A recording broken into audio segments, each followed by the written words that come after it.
High weirs, good afternoon, welcome to smart investor. Markets ఉదయం నుంచి కొద్దిగా ఫ్లాట్ గా ట్రేడ్ అవుతున్నాయని చెప్పుకోవాలి. 7,200 పైనే నిఫ్టీ సస్టైన్ అవ్వడం ఒక రకంగా పాజిటివ్ సెంటిమెంట్ గా మనం చెప్పుకోవచ్చు. గత వారం మంచి లాభాల తర్వాత మార్కెట్స్ లో కొద్దిగా కన్సల్టేషన్స్ గా ట్రేడ్ అవుతున్నాయని చెప్పుకోవాలి. ఏషియన్ మార్కెట్స్ అన్ని కూడా most of the Asian markets అన్ని కామ్ గా ప్రస్తుతం ట్రేడ్ అవుతూనే ఉన్నాయి. హెల్త్ కేర్, క్యాపిటల్ గూడ్స్ లో మాత్రం కొద్దిగా బయింగ్ ఇంట్రెస్ట్ మనకు కనిపిస్తోంది. అయితే రూపీ వీక్నెస్ కొద్దిగా ఆందోళనకరంగా కనిపిస్తుంది. ఆల్మోస్ట్ 69 రూపాయల స్థాయి వరకు వెళ్లే పరిస్థితి మనం చూస్తున్నాం రూపీ డాలర్ ప్యారిటీ చూసుకున్నట్టయితే. అండ్ ఇంటర్మీడియట్ లో 7250 ఆ గ్యాప్ ఏదైతే ఉందో ఆ కంజెషన్ రేంజ్ అది బ్రేక్అవుట్ అయితే తప్ప కొద్దిగా ఇంటర్మ్ లో are medium are short term లో కొద్దిగా మనకి ఒక క్లారిటీ వచ్చే అవకాశం కనిపించట్లేదు. కొద్దిగా లాంగ్ టర్మ్ చూసుకున్నట్లయితే 7512 పైన ఏదైనా అప్ సైడ్ కానీ డౌన్ సైడ్ 6869 దగ్గర ఒక స్పెసిఫిక్ రేంజ్ ఏదైనా బ్రేక్అవుట్ ఇస్తే తప్ప అంతవరకు చాపీనెస్ ఉండొచ్చు అని చెప్పి టెక్నికల్ ఎక్స్పర్ట్స్ మార్కెట్లో చెప్తున్న పరిస్థితి. వాళ్ళుగా యూరోపియన్ మార్కెట్స్ అన్ని కూడా కొద్దిగా ఫ్యూచర్స్ రేంజ్ బౌండ్ లో ట్రేడ్ అవుతున్న పరిస్థితుల్లో కొద్దిగా మార్కెట్స్ ఫ్లాటిష్ ఓపెన్ కోసం యూరోపియన్ మార్కెట్స్ సిద్ధమవుతుంటే మనం అర్థం చేసుకోవచ్చు. But lack of the momentum మాత్రం మార్కెట్స్ లో సస్టైన్ అవుతూనే ఉంది. ఇవాళ ఇప్పటివరకు రిలయన్స్ అండ్ టీసీఎస్ కొద్దిగా మార్కెట్ లీడ్ చేసిన పరిస్థితిలో ఉంటే ఐటీసీ డౌన్ సైడ్ కనిపిస్తుంది. ఎందుకంటే రాబోయే బడ్జెట్ లో ఐటీసీకి మరొక షాక్ తగలచ్చేమో అని చెప్పి వార్తలు వెలువడుతున్నాయి. అండ్ ఫర్టిలైజర్ స్టాక్స్ లో కొద్దిగా బయింగ్ ఇంట్రెస్ట్ కనిపిస్తుంది. రాబోయే బడ్జెట్ లో కొన్ని రంగాలకు కొన్ని ప్రత్యేక రాయితీలు ఉండొచ్చు, లేకుంటే కొద్దిగా ప్రోత్సాహకాలు ఉండొచ్చు అనే నేపథ్యంలో ఈ స్పెసిఫిక్ రంగ షేర్స్ లో యాక్టివిటీ మనకు కనిపిస్తుంది. స్పెసిఫిక్ గా ఎడ్యుకేషన్ రంగ షేర్స్ లో కూడా విద్యకు, స్కిల్ కు అధిక ప్రాధాన్యం కేంద్ర ప్రభుత్వం ఇవ్వచ్చు అన్న అంచనాల నేపథ్యంతో ఎడ్యుకేషన్ రంగ స్టాక్స్ లో బయింగ్ మొమెంటం మనం చూస్తున్నాం. ఫర్టిలైజర్ స్టాక్స్ వచ్చినట్టయితే Oswal chemicals, RCF, FACT, Madras fertilizers, NFL and Chambal fertilizers లో ఒక 5 to 6% మేర ప్రాఫిట్స్ మనం చూస్తున్నాం. ఎలా ఉండొచ్చు ఈ సెషన్ 72 పైన ఏమైనా సస్టైన్ అయ్యే అవకాశం కనిపిస్తున్న అంశాలతో పాటు కొన్ని అంశాలు మొదట డిస్కస్ చేసేందుకు ఇద్దరు అనలిస్టులు సిద్ధంగా ఉన్నారు. Good afternoon both of you sir. ఒక మొమెంటం పెద్దగా మార్కెట్స్ లో కనిపించట్లేదు, ఫ్లాట్ ఇదే కనిపిస్తుంది. ఏదో అప్ సైడ్ గానీ డౌన్ సైడ్ గానీ ఒక ఫర్మ్ బ్రేక్అవుట్ వస్తే తప్ప ఏదర్ మనకు up side or down side పెద్దగా మొమెంటం ఉండకపోవచ్చు చెప్పి అర్థం అవుతుంది. ఎలా ఉండొచ్చు గోయింగ్ ఫార్వర్డ్ ట్రెండ్? బేసికలీ ఈ వీక్ లో కొంచెం అన్సర్టనిటీ అంటే మనకి బడ్జెట్ ప్రపోజల్స్ అన్ని వెలువడేదాకా మేజర్ ఇన్వెస్ట్మెంట్ డెసిషన్స్ ఎవరు తీసుకోరు కాబట్టి కొంచెం ఈ కన్సాలిడేషన్ దిశగానే పయనించే అవకాశం ఎక్కువ ఉంటుందండి. ఎందుకంటే మనకి బడ్జెట్ ప్రపోజల్స్ వచ్చిన తర్వాతనే ఏ రంగానికి వీళ్ళు పెద్దపీట వేస్తారు అనే దాని మీద కొంచెం సెంటిమెంట్ అనేది పాజిటివ్ గా పుంజుకునే అవకాశం ముందరే ఉంది. సో అలా మీరు చెప్పినట్టు రోడ్స్ ఒకటి, ఇన్ఫ్రాస్ట్రక్చర్ రంగానికి, అగ్రి ఒకటి పెద్ద పీట వేస్తారు అనేది చాలా స్ట్రాంగ్ వార్తలు అనేది మనకి వినిపిస్తున్నాయి. సో అలా మనకి 1 or 2 సెక్టర్స్ కి ఏదైనా మంచి రాయితీలు వచ్చే అవకాశం ఉంది. అండ్ స్ట్రాంగ్ ఇన్వెస్ట్మెంట్ ప్రపోజల్స్ కూడా గవర్నమెంట్ చేసే అవకాశం కనిపిస్తుంది. బట్ ఆ ఈవెంట్ అయ్యేదాకా మాత్రం major investment decisions either HNIs కానీ domestic institutions or even FIIs కూడా I don't think they will take major investment decisions అండి. సో మనకి ఎఫ్ఎన్లో కూడా క్లోజింగ్ ఉంది థర్స్డే. సో అదొక ఈవెంట్ మనకి ముందర ఉంది. దాని తర్వాత బడ్జెట్ అనేది నెక్స్ట్ మండే నాడు will get to know everything. So ఈ కారణం మూలన ఐ డోంట్ థింక్ ఈ నెక్స్ట్ 3 to 5 days లో మేజర్ మూవ్మెంట్స్ ఉంటాయని చెప్పి అనుకోవట్లేదు. There can be 30 to 50 points movement up and down. కొద్దిగా ట్రేడర్స్ కొంచెం బిజీ ఉంటారు కానీ అదర్వైజ్ ఇన్వెస్టర్స్ మాత్రం they will be on the side lines ఉంది. సో సేమ్ థింగ్ మనం కూడా ఇన్వెస్టర్స్ కి గతంలో కూడా చెప్తున్నాం, ఇప్పుడు కూడా చెప్తున్నానండి. ఇన్ కేస్ ఒకవేళ ఏదైనా పెద్ద మొత్తం కమిట్ చేయాలనుకుంటే I think you should definitely wait అండి. Be cautious on the side lines. Proposals అన్ని వెలువడిన తర్వాత దాన్ని విశ్లేషణ చేసుకుని దాని తర్వాత ఏ సెక్టర్స్ లో ఏ కంపెనీస్ కి బాగా బెనిఫిషియల్ గా ఉంటుంది అనేది చూసుకుని దాని తర్వాత ఇన్వెస్ట్మెంట్ ప్రపోజల్ తీసుకోవచ్చండి. ఇక్కడ టెక్నికల్స్ ఏం సూచిస్తున్నా, యూరోపియన్ మార్కెట్స్ ఇప్పుడే ఓపెన్ అవుతున్నాయి. 1% అప్ తో ఆల్మోస్ట్ మంచి మెరుగైన ఓపెనింగ్ తోనే యూరోపియన్ మార్కెట్స్ ప్రారంభమయ్యాయి. టెక్నికల్ గా చూస్తే కనుక మార్కెట్ లాస్ట్ 2 days గా ఈ లెవెల్లో కన్సాలిడేషన్ చూస్తున్నాము, ఒక కాషియస్ ట్రెండ్ చూస్తున్నాము. 7,200 లాస్ట్ వీక్ హై, అది షార్ట్ టర్మ్ కూడా ఒక ట్రెండ్ డిసైడింగ్ రెసిస్టెన్స్ లెవెల్ కూడా. మొన్న చూసాము 7,200 కింద క్లోజ్ అయింది, శుక్రవారం 7,200 పైన క్లోజ్ అయింది. ఇవాళ 3వ రోజు బహుశా డెసిసివ్ డేగా అనుకోవచ్చు. ఇవాళ కనుక స్ట్రాంగ్ గా 7,200 పైన క్లోజ్ అయిందంటే మార్కెట్ లో కొంచెం స్ట్రెంత్ ఉన్నట్టు. But on the whole market 7200, 7250 దగ్గర గట్టి రెసిస్టెన్స్ ఉంది కాబట్టి ఈ లెవెల్లో కొంచెం కన్సాలిడేషన్ ఉంటుంది. అలాగే బ్యాంక్ నిఫ్టీ ఒక స్వల్ప రికవరీ వచ్చినప్పటికీ పెద్ద ట్రెండ్లో ఏం మార్పు కనిపించలేదు. నిఫ్టీతో పోలిస్తే కనుక కొంచెం బ్యాంక్ నిఫ్టీ అండర్ పెర్ఫార్మ్ చేస్తుంది కాబట్టి so major trend moving index కూడా ఇదే కాబట్టి కొంచెం మార్కెట్ ఒక మళ్ళీ ఇండస్ట్రీస్ చేయగానే వెళ్ళే అవకాశం ఉంది. అలాగే టెక్నికల్గా చూస్తే కనుక ఓవర్సోల్ పొజిషన్ నుంచి రికవరీ అయ్యిందే తప్ప కానీ ఒక వీక్లీ చార్ట్లో అంటే మీడియం టర్మ్ షార్ట్ టర్మ్లో ట్రెండ్ చూస్తే కనుక ప్యాటర్న్ ఇంకా కొంచెం అక్యుములేషన్ ప్యాటర్న్ కనిపించలేదు కాబట్టి ఇంకా పెద్ద బయింగ్ సపోర్ట్ బయింగ్ ఇంట్రెస్ట్ కూడా కనిపించట్లేదు. అలాగే మూడో పాయింట్ చూస్తే కనుక 20 days కీలకమైన short term moving average recovery అయిన తర్వాత కూడా ఈ ఇండికేటర్ కిందే ఉంది కాబట్టి ఇంకా ట్రెండ్ ఇంకా కాషియస్గానే ఉంది అనుకోవచ్చు. బహుశా బడ్జెట్ వచ్చే వరకు మార్కెట్ ఈ లెవెల్లో మూవ్ అయ్యే అవకాశం ఉంది. ఆ తర్వాత ఒక మేజర్ డైరెక్షన్ ఒక బ్రేక్అవుట్ తీసుకునే అవకాశం ఉంది. సో అప్పటి వరకు కొంచెం రిస్క్ ట్రేడ్ అనుకోవచ్చు. రిస్క్ తీసుకునే ట్రేడర్స్ మటుకు స్ట్రిక్ట్ గా 7,150 కింద స్టాప్ లాస్ పెట్టి లాంగ్ పొజిషన్ హోల్డ్ చేయొచ్చు. షార్ట్ ఉంటే కనుక 7,250 పైన క్లోజింగ్ బేసిస్ మీద స్టాప్ లాస్ పెట్టడం ముఖ్యం. ఫైన్. అయితే ఇక కొంతమంది కాలర్స్ లైన్ లో ఉన్నారు. ఫస్ట్ కాలర్ విజయవాడ నుంచి శివకుమార్. నమస్తే సార్. సుందర్ గారండి. నమస్తే సార్, డివిస్ ల్యాబ్స్ 10-14 ఫీచర్స్ తీసుకున్నాం సార్. ఓకే అది హోల్డ్ చేయొచ్చా 1 week వెయిట్ చేయొచ్చా ఏంటనేది కనుక్కుందాం చేశాను సార్. ఓకే అసలు డ్యూస్ ఉన్నాక 29-90 రోజులు కరెక్ట్ అయింది సార్. అది ఉండొచ్చా, హోల్డ్ అవ్వచ్చా లేదా? యూఎస్ న్యూస్ కూడా నిన్న మొన్న లాస్ట్ ట్రేడింగ్ సెషన్ బ్రేక్ అవడం మనం చూస్తున్నాం. వాళ్ళ Vizag plant US FDA inspection పూర్తయింది, ఎలాంటి ఇది లేదు వాళ్ళకి ప్లాంట్ లో అని చెప్పి లాస్ట్ ఒక 2-3 రోజులుగా చూస్తే కనుక దివిస్ ల్యాబ్ లోయర్ రేట్ నుంచి 950 రూపాయల నుంచి బాగా రికవర్ అయ్యింది. కాకపోతే కొంచెం హైయర్ రేట్లో 1025 దగ్గర గట్టి రెసిస్టెన్స్ ఉంది. ఆ లెవెల్ కొంచెం దాటలేకపోతుంది. సో 990 to 1025 లెవెల్ ఒక సైడ్ వేస్ రేంజ్ లో ఒక ఇండెసిసివ్ గా ట్రేడ్ అవుతుంది, కన్సాలిడేషన్ అవుతుంది. బట్ ఆన్ ద హోల్ ఇంకా ఇమీడియట్ గా బేరిష్ అవుట్లుక్ అయితే కనిపించట్లేదు. ట్రెండ్ అయితే డౌన్ ట్రెండ్ అరెస్ట్ అయినట్టుంది. ఎందుకంటే last 1 or 2 weeks short fall తర్వాత సపోర్ట్ తీసుకొని ఓవర్ సోల్ పొజిషన్ నుంచి రికవరీ అవుతుంది. కాకపోతే 1025 కనుక బ్రేక్ అయ్యి దానిపైన క్లోజ్ అయిందంటే కొంచెం సేఫ్ జోన్ లో అప్పుడు ప్రాఫిటబుల్ ట్రేడ్ అవుతుంది. సో ఈ నేపథ్యంలో నా ఉద్దేశం అయితే కనుక ప్రస్తుతం ఇంచుమించు 1000 రూపీస్ దగ్గర ట్రేడ్ అవుతుంది. 990 కింద క్లోజింగ్ బేసిస్ మీద స్ట్రిక్ట్ గా స్టాప్ లాస్ పెట్టండి. అంటే మీరు కొన్న రేట్ నుంచి మాక్సిమం ఒక 25 రూపీస్ మించకుండా రిస్క్ తీసుకోకుండా ఉంటే మంచిది. హైదరాబాద్ నుంచి రంగస్వామి మరో కాలర్. హలో, గుడ్ ఆఫ్టర్నూన్ అండి, అడగండి రంగస్వామి గారు. సరే, పుష్కర్ కెమికల్స్ షార్ట్ టర్మ్ కోసం బై చేయొచ్చా? ఇంకోటి లాంగ్ టర్మ్ కోసం మ్యారికో తీసుకోవచ్చా?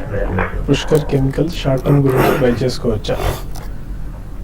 Vishnu chemicals Pushkar chemicals okay. Short term అయితే కనుక జనరల్ గా ఇటువంటి స్టాక్స్ అన్ని కూడా కొంచెం లాంగ్ టర్మ్ స్టాక్స్ అండి. పుష్కర్ నేను మ్యారికో అండ్ లాంగ్ టర్మ్ కి డెఫినెట్లీ తీసుకోవచ్చండి. కాకపోతే దానికి రీసెంట్లీ 1:1 బోనస్ వచ్చిన తర్వాత కొంచెం లిక్విడిటీ బాగా పెరిగిందండి. సో అక్కడ కొంచెం షార్ట్ టర్మ్ లో స్ట్రాంగ్ గా ఉంది స్టాక్, బట్ కొద్దిగా సెల్లింగ్ వచ్చే అవకాశం ఉంది. సో మీరు ఒకవేళ తీసుకోదలుచుకుంటే మీరు బడ్జెట్ అయిన తర్వాత best next 3 to 6 months SIP అన్న చేయండి, లేకపోతే 2 or 3 ప్రైస్ పాయింట్స్ బడ్జెట్ అయిన తర్వాత it's one of the good FMCG India based companies అండి. Okay, investor Shri Pushkar chemicals and fertilisers last ఒక 1 year గా చూస్తే కనుక ట్రెండ్ టెక్నికల్ గా బుల్లిష్ గానే కనిపిస్తుంది. 60 రూపాయల నుంచి 130 రూపాయల వరకు పెరిగి కొంచెం హై లెవెల్ లో స్ట్రెంత్ ఉన్నట్టు చెప్పొచ్చు. ఈ లాస్ట్ 1 week గానే ఒక మైనర్ కరెక్షన్ చూసాము. అంత క్రితం డౌన్ ట్రెండ్ లో కూడా శ్రీ పుష్కర్ కెమికల్స్ పెద్ద ఏం పార్టిసిపేట్ చేయలేదు. ట్రెండ్ ఈ లెవెల్లో 105 రూపాయల దగ్గర స్ట్రాంగ్ సపోర్ట్ ఉంది, కన్సాలిడేషన్ అవుతుంది. షార్ట్ టర్మ్ పూర్తిగా టెక్నికల్ అయితే ఈ లెవెల్లో తీసుకోవచ్చు. స్ట్రిక్ట్ గా 100 కింద స్టాప్ లాస్ పెట్టండి క్లోజింగ్ బేసిస్. ర్యాలీ వస్తే కనుక రీసెంట్ హై 120, 125 రీసెంట్ హై దగ్గర వెళ్ళే అవకాశం ఉంది. జయవాడ నుంచి మూర్తి కాలర్. నమస్తే సుందర్ రాజా గారు. నేను గతంలో ఎస్ బ్యాంక్ 880 రూపాయలు, అలాగే మంగళవలసి 340 రూపాయలు అందించానండి. కానీ ఆ రేటు ఇప్పటిదాకా మళ్ళీ టచ్ అవ్వలేదు. మరి ఈ 2 షేర్లు ఎస్ బ్యాంక్ మంగళవలసి ఏ లెవెల్లో కొనొచ్చో చెప్పండి సార్. ఎస్ బ్యాంక్ అప్పటి వరకు చూస్తే కనుక బాగా స్ట్రాంగ్ గా ఉన్న కంపెనీ. కొంచెం ఇంకా బ్యాంక్ నిఫ్టీతో పాటు బాగా పట్టడం తోటి ఎస్ బ్యాంక్ కూడా మనం పట్టడం చూసాము. కానీ ఈ మధ్య కొంచెం మిగతా బ్యాంక్ స్టోర్స్ తో పోలిస్తే కనుక లోయర్ రేట్ నుంచి కొంచెం స్ట్రాంగ్ గా అవుట్ పెర్ఫార్మ్ చేసిన స్టాక్, బాగా రీబౌండ్ అయిన స్టాక్. కాకపోతే ఓవరాల్ గా మనం చూస్తున్నాము సెంటిమెంట్ ఇంకా బ్యాంకింగ్ స్టాక్స్ లో వీక్ అనేది. ఈ మధ్య కొంచెం ప్రైవేట్ బ్యాంకింగ్ స్టాక్స్ లో కూడా మనం ఆ వీక్నెస్ మనం చూస్తున్నాం. ప్రస్తుతం హోల్డ్ చేయండి, బడ్జెట్ వరకు చూద్దాము. ఏమైనా కొంచెం ర్యాలీ వచ్చిందనే కనుక అక్కడ నుంచి మంచి 10 to 20% వరకు పెరిగే అవకాశం ఉంది. మంగళం సిమెంట్ కూడా మనం చూస్తే కనుక గత 6 నెలలుగా 280 రూపాయల నుంచి కంటిన్యూస్ గా తగ్గుతూ 150 రూపాయల వరకు పడి మనం శుక్రవారం నాడే ఒక మేజర్ ట్రెండ్ రివర్సల్ చూసాం. కానీ ఇంకా అండర్లైనింగ్ ట్రెండ్ వీక్ గానే ఉంది. కాకపోతే ఈ లెవెల్లో కొంచెం 160, 170 రూపాయల దగ్గర సపోర్ట్ ఉంది కాబట్టి ఫ్రెష్ బయింగ్ అయితే వద్దు, ఆల్రెడీ ఉన్నాయంటే మటుకు హోల్డ్ చేయండి. కర్నూలు నుంచి కృష్ణారెడ్డి మరో కాలర్. అదే కృష్ణారెడ్డి గారు. సార్ మా పిఎన్బి రేట్ లో బై చేస్తారు సార్. అలాగే మా దగ్గర కర్ణాటక బ్యాంకు 130 లో కొనేటువంటి ఇప్పుడు ఏమైనా బై చేసే యావరేజ్ గురించి. PNB and Karnataka bank. No, I don't think so అండి. ప్రస్తుతం వెయిట్ చేయండి కొంచెం. ఈవెన్ మార్చ్ క్వార్టర్ రిజల్ట్స్ లో కూడా వీళ్ళకి ఎన్పిఏ ప్రొవిజనింగ్ అనేది కాస్త ఎక్కువగా ఉండే అవకాశం కనిపిస్తుంది. ఎస్పెషల్లీ పబ్లిక్ సెక్టర్ బ్యాంక్స్ కి ఈవెన్ బియాండ్ మార్చ్ కూడా కొద్దిగా ఉండే అవకాశం ఉంది. ఎందుకంటే ఆర్బీఐ గైడ్ లైన్స్ ప్రకారం మార్చ్ 2017 అల్టిమేట్ డెడ్ లైన్ ఇచ్చారండి. సో నెక్స్ట్ ఫ్యూ క్వార్టర్స్ లో కూడా వాళ్ళు ఎన్పిఎస్ ప్రొవిజనింగ్ అనేది ఎక్కువగానే ఉంటుంది. So I think additional money అందులో పెట్టుకుని ప్రాబ్లీ కొన్ని ఎన్బిఎఫ్సిస్ కూడా బాగానే ఉన్నాయి కాబట్టి you can take a look at NBFCs అండి. బట్ ఏదైనా కానీ మార్చ్ క్వార్టర్ రిజల్ట్స్ దాకా మాత్రం అడిషనల్ గా బ్యాంక్స్ యావరేజ్ చేయడం అంత ఉత్తమం కాదు. ఫైన్. ఇక స్మార్ట్ ఇన్వెస్ట్ లో మరిన్ని కాల్స్ అండ్ ఈమెయిల్స్ తీసుకుని ఒక చిన్న బ్రేక్ తీసుకుందాం.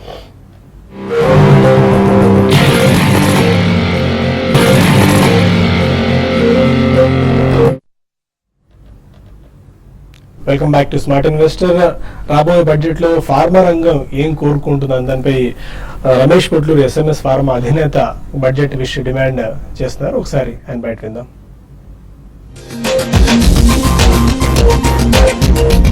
ఫార్మా సెక్టర్ బడ్జెట్ నుంచి ఒక 4 విషెస్ ఉన్నాయండి. ఒకటి R&D ఇప్పుడు ఎగ్జామ్షన్ 200% ఇస్తున్నారు ట్యాక్స్ ఎగ్జామ్షన్, దాన్ని 300% చేయాలని ఒకటి. రెండోది ఎన్విరాన్మెంట్ ఎక్విప్మెంట్ మీద 50% సబ్సిడీ ఇవ్వాలని ఒకటి. అలాగే న్యూ ప్రోడక్ట్ డెవలప్మెంట్స్ మీద న్యూ కెమికల్ ఎంటిటీకి అట్లీస్ట్ phase 1 క్లినికల్ ట్రయల్స్ అయిపోయిన తర్వాత గవర్నమెంట్ పార్టిసిపేషన్ కూడా చాలా ఇంపార్టెంట్. అదొకటి. 4వ పాయింట్ ఏమో ఎక్స్పోర్ట్ హౌస్ స్టేటస్ ఉన్నటికి సమ్ ఇన్సెంటివ్ లాగా ఇచ్చేసి స్కీమ్లన్నీ తీసి advance licence scheme, duty drawbacks ఇవన్నీ తీసేసి సమ్ ఇన్సెంటివ్ లాగా ఇచ్చేస్తే అది ఫార్మా ఇండస్ట్రీ బూమ్ అవడానికి చాలా అవకాశం ఉంది. వీటిని కనుక సెంట్రల్ గవర్నమెంట్ కన్సిడర్ చేస్తే ఫార్మా ఇండస్ట్రీస్ చాలా బూమింగ్ అవుతుంది.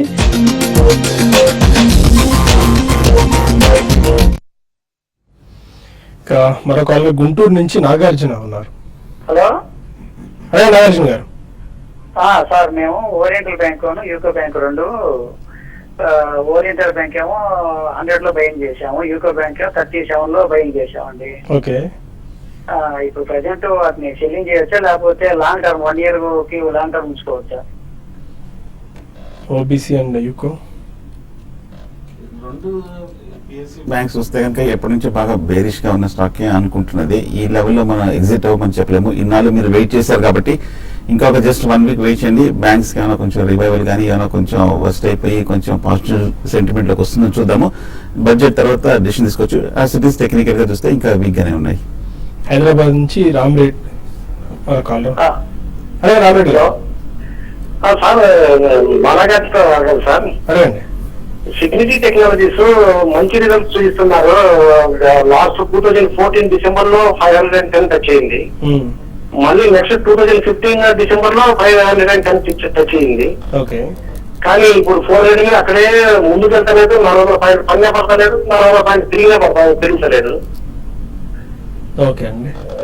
దాని గురించి ఓకే. మీరు ఏమన్నా టెక్నికల్స్ ట్రాక్ చేస్తున్నారా? లేదండి, నేను స్టాక్ ఫాలో చేయలేదు. ఓకే. మరో కాల్ ఉన్నారా? సతీష్ మరో కాల్. హలో, ఏం సతీష్? సార్, ఈ గోల్డ్ మేము మొన్న 25,000 వచ్చినప్పుడు కొంత తీసుకున్నాము. మరి ఇప్పుడు ఈ రేట్ లో సేల్ చేయొచ్చా, ఇంకేమైనా పెరిగే అవకాశం ఉందా? అంటే మీ పర్పస్ అంటే ట్రేడింగ్ గురించి చేద్దామనా? ట్రేడింగ్ కాదండి, కొద్దిగా గోల్డ్ కొన్నాము మొన్న 25,000 లో కొన్నాము. ఈ రేట్ లో అమ్మొచ్చా, ఇంకా పెరిగే అవకాశం ఉందా అన్నారు? అదే మీరు కొని అమ్ముతూ ఉంటారా లేకపోతే దేనికి? కొని అమ్ముతా ఉంటాను. ఓకే. ఇప్పుడు ఆల్మోస్ట్ 29,500 29,600 వరకు ట్రేడ్ అవుతుంది. మంచి లో రేట్ లో తీసుకున్నారండి. కరెక్ట్ గా 25,000 సపోర్ట్ టెక్నికల్ లెవెల్లో తీసుకున్నారు. బాగా ర్యాలీ రావడం చూసాము. గత 3-4 వారాలుగా 30,000 రెసిస్టెన్స్ దగ్గర కూడా రావడం జరిగింది.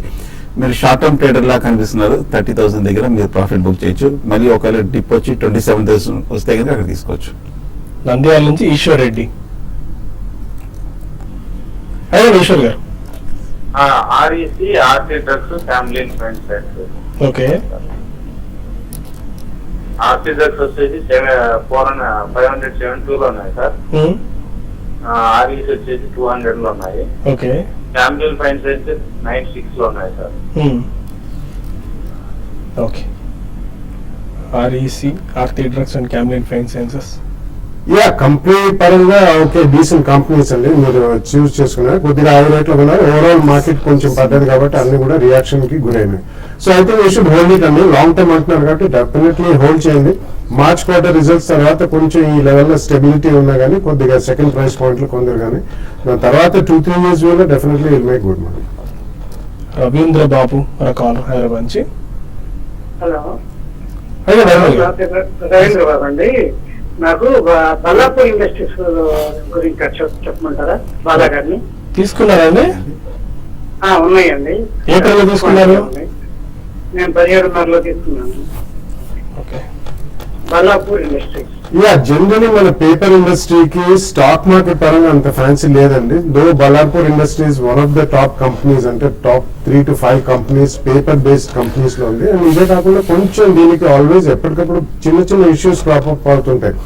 ఎందుకంటే వాళ్ళది బేస్ కూడా వుడ్ పల్ప్ అది ఉంటుంది కాబట్టి ఫెల్లింగ్ ఆఫ్ ట్రీస్ అనగానే ఉన్నాయి. సో కొంచెం రా మెటీరియల్ పరంగా వాళ్ళకి ఒడిదుడుకులు వచ్చే అవకాశం ఎక్కువ ఉందండి. సో ఇటువంటి దాంట్లో మీరు ఒకటేసారి జస్ట్ బై అండ్ సిట్ కాకుండా కొంచెం ఏదైనా స్పర్ట్స్ వచ్చినప్పుడు, మేబీ క్వార్టర్లీ రిజల్ట్స్ ఎప్పుడో లేకపోతే కంపెనీ స్పెసిఫిక్ న్యూస్ ఏదైనా వచ్చినప్పుడు ఉంటే మాత్రం కొద్దిగా ప్రాఫిట్ బై చేయాలి. అందులో క్వాంటిటీ ఎక్కువ ఉందంటున్నారు కాబట్టి కొంచెం ట్రేడ్ చేసుకుని యావరేజ్ కాస్ట్ అన్న తగ్గించుకోండి. బట్ ఇన్ జనరల్ మనకి అంతగా పేపర్ ఇండస్ట్రీ మీద మాత్రం స్టాక్ మార్కెట్ లో పెద్ద ఫ్యాన్సీ లేదండి.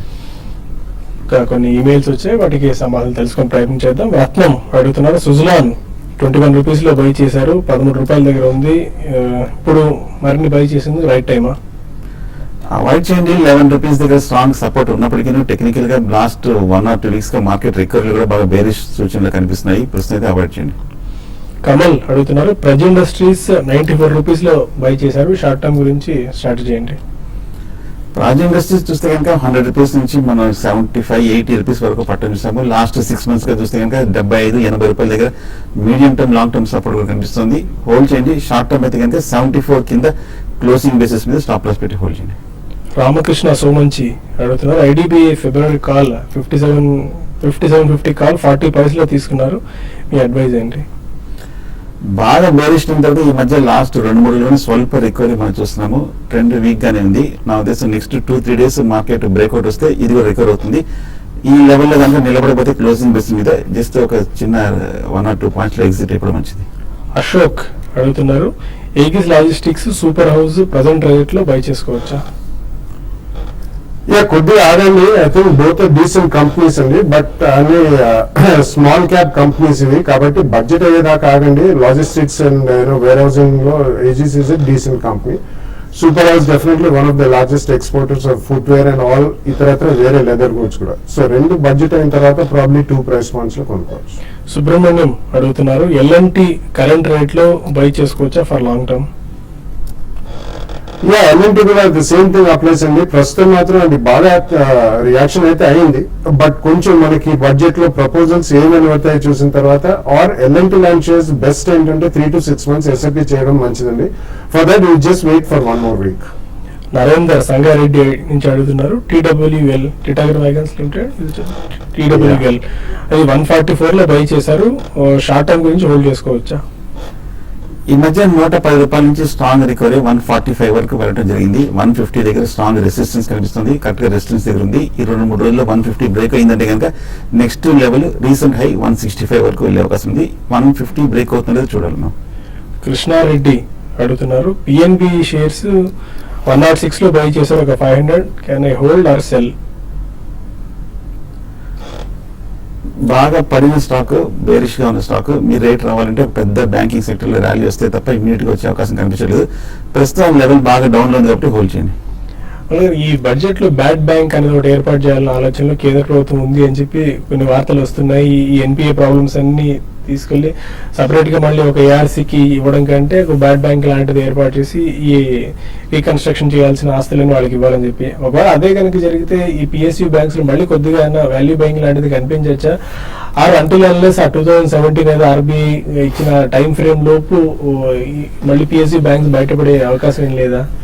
యా బ్యాడ్ బ్యాంక్స్ ప్రపోజల్ ఉన్నా కానీ that's again it's only rumour అండి. ఇన్ కేస్ ఒకవేళ బ్యాంక్ గవర్నమెంట్ వాళ్ళు అలా ఆ దిశలో ఆలోచించినా కానీ అవన్నీ కూడా చాలా టైం కన్స్యూమింగ్ ప్రపోజల్స్ అండి.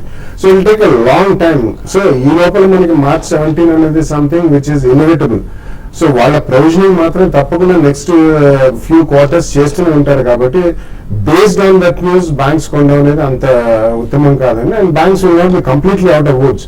సో వాళ్ళు క్వాంటమ్ అనేది ఫస్ట్ క్వాంటిఫై చేసుకుని అది ఎంత ఉందో కూడా ఇంకా తెలియదు. అంటే కొన్ని నెక్స్ట్ రాబోయే క్వార్టర్స్ లో కూడా they can still materialise into NPAs. కాబట్టి ఆ ఒక్క న్యూస్ బేస్ చేసుకుని మాత్రం మొత్తం పబ్లిక్ సెక్టర్ బ్యాంక్స్ అన్ని ప్రాబ్లం నుంచి బయటకు వస్తాయి డెఫినెట్లీ నో అండి. సో అండ్ ఇటువంటి ప్రపోజల్స్ చాలా లాంగ్ టైం అవుతాయి కాబట్టి ఆల్రెడీ మనకి ARCs ఉన్నాయి, అసెట్ రీకన్స్ట్రక్షన్ కంపెనీస్ ఉన్నాయి, వాళ్ళ ద్వారా కూడా ఎక్కువ ఏం చేయలేకపోతున్నారు. కాబట్టి I don't think fresh proposal will lead to a banking rally. 1 or 2 calls తీసుకొని వీళ్ళు wind up the show. Khammam నుంచి రమేష్ ఉన్నారు. రమేష్ వినిపిస్తుంది? హలో, సార్ ఏ స్టాక్ గురించి తెలుసుకుందాం అనుకుంటున్నాను? మేము అశోక్ లేలాండ్ 92.20 తీసుకున్నాం, అది ఉంటుందా? Okay, Ashok Leyland at 92.20. అక్కడే ట్రేడ్ అవుతుంది. 9500 దగ్గర స్ట్రాంగ్ రెసిస్టెన్స్ ఉంది. హోల్డ్ చేయండి. ఓవరాల్ గా స్ట్రాంగ్ అనేది. Fine, markets still positive zone లోనే ట్రేడ్ అవుతున్నాయి. 72 పైన నిఫ్టీ సస్టైన్ అవుతూనే ఉంది. బట్ 7250 బ్రేక్అవుట్ అయ్యి ఏ మేరకు ఫైనల్లో ట్రేడ్ అవుతుంది, ఆ ఫైనల్ గా ఏ ఫిగర్ దగ్గర క్లోజ్ అవుతుంది మనం వేచి చూడాలి. Any closing trading strategy? European markets and Dove futures మళ్ళీ స్ట్రాంగ్ గా పెరగడం తోటి లోయర్ రేట్ నుంచి పెరగటం చూసాము. కానీ 7250 దగ్గర గట్టి రెసిస్టెన్స్ ఉంది. సో ఆ లెవెల్ దాటలేకపోతుంది. ఒకవేళ కనుక క్లోజింగ్ సమయానికి 3 కనుక 7250 పైన బ్రేక్ అయ్యి దానిపైన క్లోజ్ అవుతే ర్యాలీ కంటిన్యూ అయ్యే అవకాశం కనిపిస్తుంది. లేదంటే కొంచెం కన్సాలిడేషన్ వెళ్ళే అవకాశం ఉంది. Fine, thank you very much both of you sir. ఇది ఇవాల్టి స్మార్ట్ ఇన్వెస్టర్. ఇప్పుడు బిజినెస్ బ్రేక్ఫాస్ట్ లో మళ్ళీ కలుద్దాం. Stay with us.